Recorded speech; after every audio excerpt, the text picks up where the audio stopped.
اب مختصر سا بیان، وقت کم ہے تو میں اپنی آخری گھڑی کی طرف آپ کو لے کر کے چلتا ہوں کہ جب حضور کا وصال ہو جاتا ہے، اللہ اکبر، تو اب صحابہ کے درمیان اختلاف یہ پیدا ہوا کہ اب حضور کا جانشین کون بنے گا، حضور کا خلیفہ کون بنے گا۔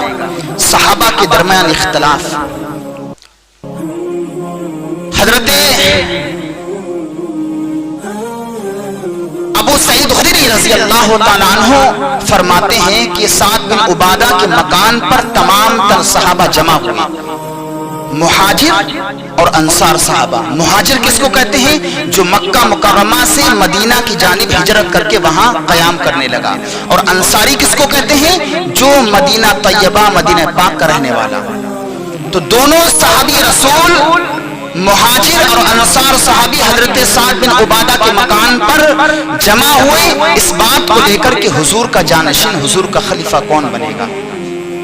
تو اس میں سے ایک انصاری صحابی رسول کھڑے ہوئے، کھڑے ہونے کے بعد وہ کہتے ہیں کہ ہماری یہ رائے ہے کہ ایک مہاجر اور ایک انصار کا صحابی حضور کا جانشین بنے۔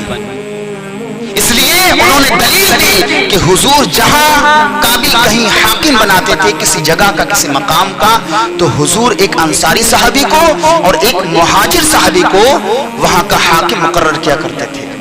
پھر ایک صحابی رسول اور کھڑے ہوئے، انہوں نے بھی اسی طرح کی بات کہی، لیکن حضرت زید بن ثابت کھڑے ہوئے اور آپ نے پھر ارشاد فرمایا، اے مسلمانوں، اے صحابی سنو دوستو، کیا حضور مہاجر نہیں تھے؟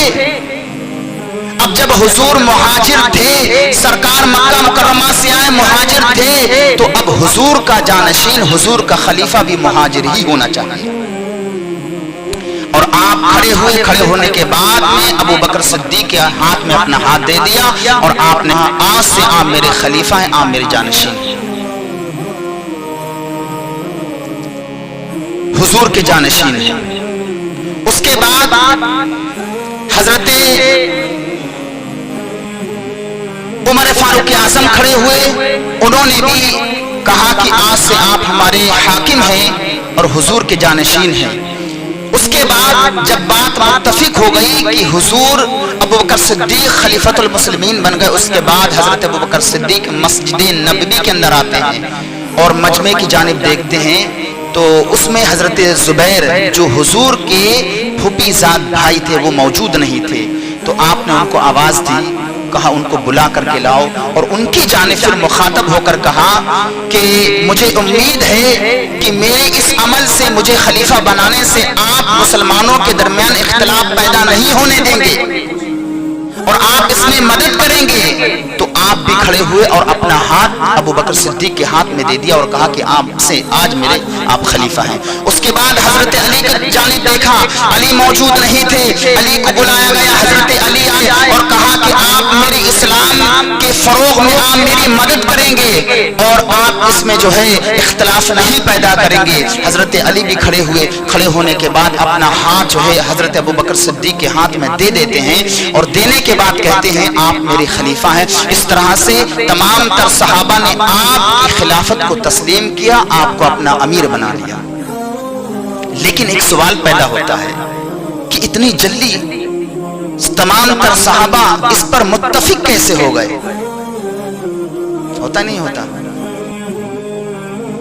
اگر گاؤں کا کوئی پردھان اچانک ہو جائے، اس کا وصال ہو جائے یا کچھ ہو جائے، تو اتنی جلدی آسانی سے نہیں اس کو اپنا پردھان مانتے ہیں۔ لیکن صحابہ کے درمیان یہ اختلاف ختم کیسے ہو گیا؟